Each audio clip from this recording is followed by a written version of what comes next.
Bienvenue à tous, très belle et heureuse année 2023. Je pense qu'à cette date-ci, vous avez déjà reçu tellement de vœux, beaucoup de vœux, de bonheur, de joie, de prospérité, et vous ne savez même plus à quelle tête donner tous ces vœux. C'est vrai que quand on regarde les 3 dernières années que nous venons de passer, on se demande à quelle sauce on va se faire manger en 2023. C'est vrai que pour ma part, en tant qu'entrepreneur, les 3 dernières années ont été extrêmement éprouvantes. C'est vrai que la décadence a commencé avec, pour beaucoup, la crise sanitaire. Mais pour moi, ça avait commencé 1 an plus tôt avec la crise des Gilets jaunes. Parce que comme beaucoup d'indépendants qui ont un local commercial à Paris, j'ai pris cette crise en pleine figure et j'en ai vraiment souffert. Et cette crise a eu des conséquences très, très, très dramatiques sur la continuité de mes activités. Et c'est un peu en grande partie à cause de cette crise-là que j'ai dû renoncer à l'espace physique qu'on avait dans le 8e arrondissement. Donc 2020 n'est pas venu accompagner les choses parce que bon, j'avais beaucoup d'espoir. Je me suis dit bon, si j'ai quelque chose, un boulet que je traîne au pied, pourquoi ne pas lâcher ce boulet-là et repartir de plus belle en fait. Et la crise sanitaire s'est invitée et pendant un peu plus d'1 an nous a tous cloués en fait et nous a obligés à repenser notre façon de faire les choses, notre façon d'entreprendre. Donc pour ceux qui ont pu rapidement rebondir, prendre les choses en main, innover, proposer des choses sympathiques, ça s'est très très bien passé pour eux. Mais pour d'autres, ça ne s'est pas amélioré malheureusement. Donc je vous souhaite une belle année, certes, une année très heureuse, ça il n'y a pas de doute. De la prospérité, ça va de soi. Mais s'il y a une chose par-dessus tout que j'aimerais souhaiter à tout le monde, c'est de rester aligné avec ses intentions et de pouvoir pivoter rapidement. C'est-à-dire que c'est vrai que quand on conçoit une idée et qu'on a une stratégie, on aimerait pouvoir la mettre en place comme on la souhaite, comme on le souhaite. Mais souvent, on est obligé d'adapter en fait sa stratégie au marché, aux réponses qu'on peut avoir de potentiels clients, de potentiels partenaires qui peuvent contribuer d'une façon à une autre à faire évoluer cette idée-là. Donc, ce que je souhaite à la grande majorité d'entrepreneurs que nous sommes, c'est de rester flexible, d'avoir la possibilité de rester flexible et de pouvoir rapidement faire pivoter son idée vers quelque chose qui prend en compte tout ce qu'on appelle paramètres imprévisibles. Parce que des paramètres imprévisibles, c'est ce qu'on a eu ces 3 dernières années. Personne ne pouvait prédire ce que nous avons vécu ces 3 dernières années, même si quand on regarde des personnalités comme Bill Gates qui avaient un peu averti sur le fait que ferions-nous si on était frappé de plein fouet par une pandémie. Mais en soi, voilà, ça restait vraiment le worst case scenario. Vraiment, c'est pas le type de scénario qu'on envisage. Donc, tout ce que je peux vraiment souhaiter à une grande majorité d'entrepreneurs, c'est de rester flexible, de rester aligné avec les intentions, de repenser le projet en fonction de la réalité. Parce que c'est vrai que si vous êtes un entrepreneur ambitieux et passionné comme moi, vous voyez pas souvent le côté pessimiste en fait. Vous êtes plutôt très optimiste quand il s'agit de faire des scénarios. Votre worst case scenario, c'est le best case scenario de quelqu'un de très très pessimiste. Donc je souhaite à tout le monde beaucoup de flexibilité. Je pense qu'il faut être vraiment vraiment très flexible d'esprit et aussi très flexible dans la capacité à mener des opérations pour pouvoir réussir à faire face à l'imprévu. Et ça, faire face à l'imprévu, vivre dans un monde incertain, c'est ce qu'on est amené à faire souvent. Mais ces 3 dernières années nous ont montré l'extrême, en fait, de l'incertitude. Et que ce soit des grandes entreprises ou des grandes entreprises nous ont démontré que même elles, qui avaient des lignes de budget, qui avaient des provisions pour des dépenses, pour des charges fixes, qui avaient des réserves même pour aller taper dedans, elles étaient obligées en fait de licencier en masse parce que l'avenir semble incertain. Donc pour nous qui sommes entrepreneurs et qui sommes dans littéralement le Mordor en ce moment,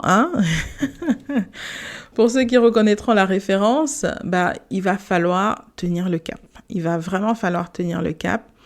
Dans cette dynamique de tenir le cap, il y a une notion à laquelle j'aimerais inviter une grande majorité d'entre nous, c'est la collaboration. C'est vrai que quand on voit des entrepreneurs dans un écosystème qui peut sembler petit, chacun se regarde en chien de faïence et on a le sentiment que nous sommes tous concurrents, mais non, en fait, je veux dire, que représente le poids de nos entités agglomérées pour qu'on pense qu'on a même commencé à gratter le début de la surface, Je pense quand il s'agit de la créativité du continent africain, je pense qu'on n'a même pas encore commencé à explorer le 10e du potentiel de ce que ce secteur ou ces secteurs ensemble peuvent apporter. Et je pense que si on veut réussir à vraiment consolider des initiatives, à permettre un impact positif et permettre un développement inclusif, il faut vraiment penser collectif. Et c'est vraiment dans cette dynamique-là que je commence cette année avec une forte appétence à collaborer. Donc, c'est une invitation pour tous ceux qui souhaitent collaborer, qui apprécient les différentes initiatives que j'ai, qui apprécient ma force de conviction, qui apprécient peut-être aussi mon entêtement sur certains sujets, qui apprécient ma volonté de toujours faire les choses d'une certaine façon en incluant les autres, c'est-à-dire penser business pour le business, ça n'a jamais vraiment été moi. Je me suis lancée sur cette voie-là parce que je voulais accompagner une forme de développement humain, une forme de développement économique qui enrichit une grande majorité. Donc je n'ai jamais été dans la disposition d'imaginer une entreprise qui appauvrit, pas que sur le plan financier, une entreprise qui appauvrit sur le plan culturel, qui appauvrit sur le plan du développement même, et qui va dans les extrêmes du capitalisme. Ça n'a jamais été moi. Donc c'est vrai que parfois mes idées sur certains sujets sont très tranchées, mais je pense qu'il faut une forme de fermeté par rapport à nos intentions, même si on se permet une flexibilité dans la façon de faire. Et c'est vraiment ce que je me dis tous les jours, c'est que je me permets une flexibilité dans la façon de faire les choses, mais je ne peux absolument pas me permettre une flexibilité dans ma vision, dans mon envie d'accomplir quelque chose qui sert l'humain. Voilà, ça c'est la partie sur laquelle je suis je peux paraître rigide, mais sur laquelle je préfère rester intransigeante. Ceci dit, donc comme je disais, pour cette nouvelle année 2023, pour ma part, les grands projets sont de retravailler à la refonte de la plateforme Moonlook, qui est restée un peu en berne l'année dernière parce qu'on était dans une grande question de procédure. Parce que il y a certains aspects administratifs qui n'ont pas été suivis de près, notamment pendant la crise, parce que honnêtement, on rentrait pas de chiffre d'affaires, il y avait rien qui se passait, donc il y a des dépenses qui étaient compliquées à envisager, qui nous ont plongé dans une procédure juridique. Donc aujourd'hui, nous sommes en redressement juridique. Donc il y a une grande partie de notre activité qui jusque-là n'était pas possible parce qu'on était en instruction auprès du tribunal de commerce de Paris. Donc il y a beaucoup d'entre vous qui ont peut-être essayé de nous joindre par certains canaux, mais on n'était pas en mesure de mener quelques activités que ce soit. Donc l'idée c'est que 2023, nous puissions reprendre la main sur les activités, repositionner aussi nos activités par rapport à la vision du secteur, parce que beaucoup de choses ont évolué aujourd'hui dans le secteur de la distribution des marques et des artisans et créateurs africains. Donc, il y a des très très belles plateformes qui se sont créées depuis après nous. Donc, ça ne sert à rien d'essayer de retenter de faire peut-être moyennement ce que d'autres font très très bien aujourd'hui. Donc, nous sommes en grosse phase de questionnement sur comment est-ce qu'on va continuer à exister, quel type de service on va proposer à cet écosystème pour lui permettre d'aller vers la prochaine étape. Donc ça, c'est la partie de mes activités avec Moonlook, la plateforme. Donc, on va plus vraiment développer Moonlook, l'écosystème, si je puis dire. Et dans l'écosystème de Moonlook aujourd'hui, il y a aussi un autre projet que je mène avec beaucoup d'engagement, qui est le projet Art Exception, qui est un projet en faveur du développement en fait des ateliers et des artisans métiers d'art, qui notamment a pour grande ambition de réussir à préserver les artisanats du continent africain. C'est-à-dire qu'aujourd'hui, beaucoup d'artisanats du continent africain sont dans des zones enclavées, dans des petits villages qui sont souvent oubliés par des entrepreneurs qui pensent que s'intéresser à des artisans, c'est agir comme la Croix-Rouge, ce que je trouve totalement aberrant et ridicule quand on vient du continent africain et qu'on sait que une grande partie de la communauté des créateurs africains vient des petits villages et qu'une grande partie de l'héritage culturel africain qui fait la richesse de son patrimoine vient de petits villages et des artisans. Donc, Art Exception est un projet auquel je tiens énormément parce que je pense que c'est une invitation vraiment à explorer déjà le spectre de tout ce qui existe dans la créativité du continent africain. Et de valoriser ensuite à travers des expositions, ce que nous avons fait récemment avec 2 expositions appelées Exception d'Afrique. On a fait une 2e édition l'année dernière dans le cadre de Révélation, la Biennale des métiers d'art organisée par le syndicat français des artisans d'art. Et un 3e aspect qui est clairement le renforcement de capacités et l'accompagnement à la professionnalisation de ces secteurs-là. De dire, voilà, comment est-ce qu'on passe de l'artisanat, du petit artisanat à la petite manufacture et peut-être à la micro-industrie, quoi. Donc voilà vraiment des challenges qui me passionnent par rapport à cette activité, donc que je mène en tant que responsable des programmes et des partenariats stratégiques. Et un 3e projet qui va beaucoup m'occuper cette année, je pense, ce sera clairement ce podcast que j'ai lancé en fin d'année dernière. Et comme je vous disais, mon intention avec ce podcast, c'est vraiment de créer un écosystème en fait de personnes, de valoriser les personnes de mon écosystème qui ont contribué au développement de mes sociétés, qui m'ont accompagné dans mon développement personnel en tant qu'entrepreneur, qui m'ont appris des leçons que je pense que tout le monde, en tout cas pour ceux qui sont entrepreneurs, des leçons que tout le monde devrait avoir en top of mind quand il s'agit, par exemple, d'avoir un équilibre entre la vie professionnelle et la vie privée, ou encore d'être aligné avec soi, ses intentions, de créer une communauté de personnes avec qui on partage une vision, un projet et qu'on co-construit ensemble un projet. Tout simplement valoriser des talents exceptionnels que je trouve qui ne sont pas assez mis en avant et de montrer l'exemple en disant que voilà, si on se met plus dans un mindset d'écosystème, de personnes qui peuvent se tendre la main mutuellement en fonction de leurs besoins, je pense on réussira à vraiment accélérer l'impact de nos initiatives en fait. Donc c'est vraiment dans cette posture que j'ai lancé ce podcast ACT. Et la 2e raison pour laquelle je l'ai lancé, c'est surtout pour permettre à la génération qui viendra après nous d'avoir des outils, d'avoir des codes, d'avoir des contacts pour pouvoir accélérer en fait leur projet. De dire voilà, si ceux qui viennent après nous commencent au même endroit que nous, ça veut dire qu'on aura échoué. Il faudra que ceux qui viennent après nous commencent un peu plus, commencent mieux que nous ou commencent où nous nous sommes arrêtés. Donc c'est vraiment dans cette intention que ce podcast existe.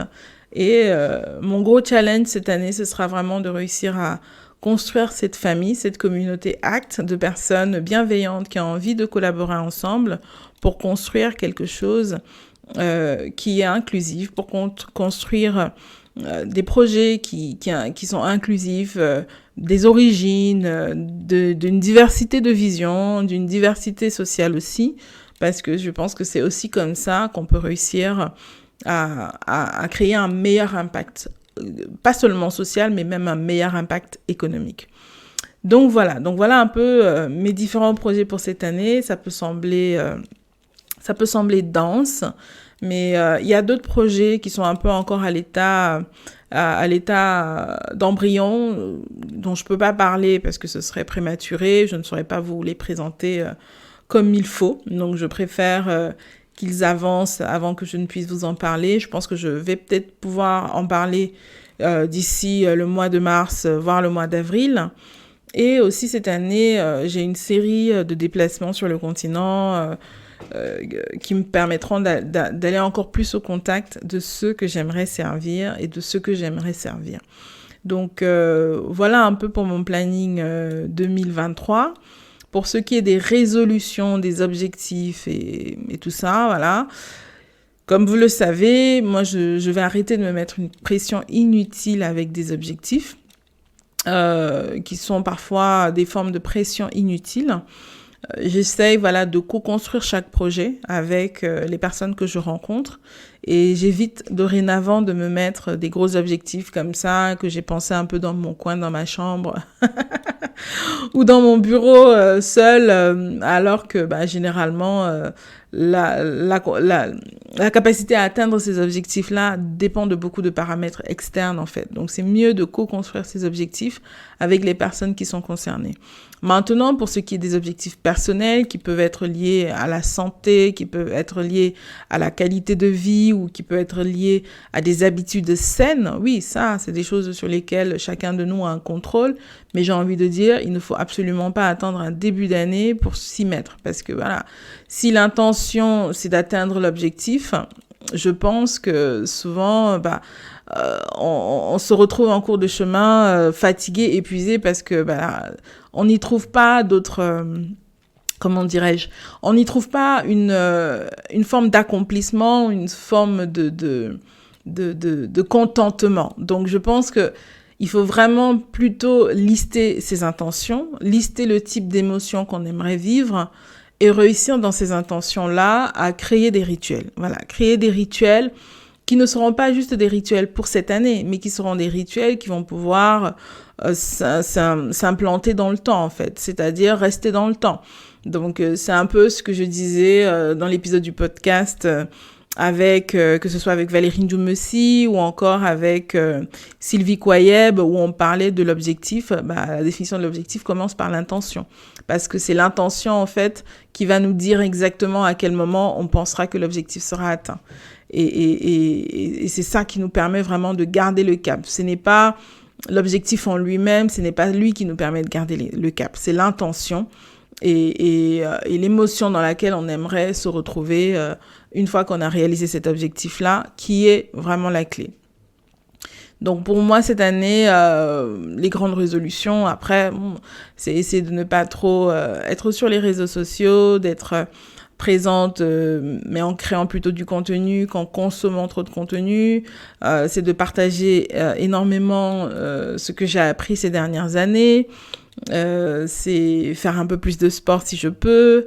Manger mieux, ça je pense que c'est la question de tout le monde. Vivre mieux aussi, ça concerne tout le monde tout le temps. C'est des choses sur lesquelles on doit veiller parce que notre longévité en dépend. Donc voilà un peu pour ma part ce que va ressembler cette année 2023. Donc j'espère que pour vous aussi, vous avez de bonnes résolutions qui sont plutôt d'abord dirigées par des intentions que des chiffres. Et que voilà, que quoi qu'il arrive, vous allez avoir la force de pouvoir pivoter. Donc voilà pour faire court, je vais vous souhaiter encore une fois de plus une très bonne année 2023. Vous remercier aussi infiniment pour tous ceux qui soutiennent de près, de loin, les initiatives que je porte, ceux de la communauté d'entrepreneurs qui contribuent aussi à ce que ces projets se développent. Et comme je disais dans les intentions de mon podcast, c'est vraiment aussi de montrer cela, parce que c'est vrai que quand vous me voyez que moi, mais je suis dans un écosystème de personnes bienveillantes qui me filent des contacts, qui me filent des tuyaux, qui soutiennent ce que je fais, qui ont envie que les initiatives que je porte se développent. Et à tout cela, j'aimerais vraiment dire merci. Et je remercie aussi ceux d'entre vous qui faites partie de cette communauté, qui avaient envie de continuer à voir évoluer la scène créative contemporaine, et que ce soit les donateurs qui nous ont soutenus dans les projets associatifs, les collectionneurs qui ont acheté les pièces des artisans qu'on a montrés dans le cadre d'Art Exception, les clients qui ont acheté les produits des marques, de marques africaines. À tout cela, j'ai envie de dire merci. Merci de continuer à y croire, merci d'y contribuer, merci de nous donner des retours aussi, des feedbacks. Nous ne sommes pas parfaits, j'ai une toute petite équipe dans les différents projets que je porte. Donc, ce sont souvent des entreprises à taille humaine et nous ne sommes pas infaillibles. Nous voulons apprendre et nous invitons tous ceux qui sont volontaires, qui ont envie de rejoindre cette initiative, de quelque façon que ce soit, à nous rejoindre et à co-construire à nos côtés une scène créative du continent africain qui ressemblera à un idéal que nous pourrions partager, parce que je comprends que moi, mon idéal n'est pas forcément celui d'une grande majorité, mais si vous appréciez le professionnalisme que nous mettons dans la restitution de ce que nous faisons, vous n'hésitez pas, venez vers nous, collaborons, faisons des choses ensemble, co-construisons, parce que si nous ne faisons pas, qui va faire? Et je ne fais pas partie de ceux qui aiment se plaindre. Je fais partie de ceux qui aiment corriger quand il y a des erreurs, mais je ne fais absolument pas partie de ceux qui vont se plaindre que il y a ça qui n'est pas fait, ça qui n'est pas fait. Soyons du côté de ceux qui font, parce que c'est comme ça que nous apprenons. Merci infiniment à tous pour l'écoute de cet épisode Insider Insight. Et je vous souhaite encore une fois de plus une très très belle année 2023. N'hésitez pas, mon email est public, vous pouvez m'écrire. Soyez concis, soyez précis. Sinon, parfois, je ne réponds pas. Merci d'avoir écouté cet épisode jusqu'à la fin. Comme d'habitude, n'hésitez pas à retrouver sur les plateformes les autres épisodes précédents, à noter, de préférence 5 étoiles si vous avez aimé cet épisode, à partager, à faire des commentaires, à faire des suggestions.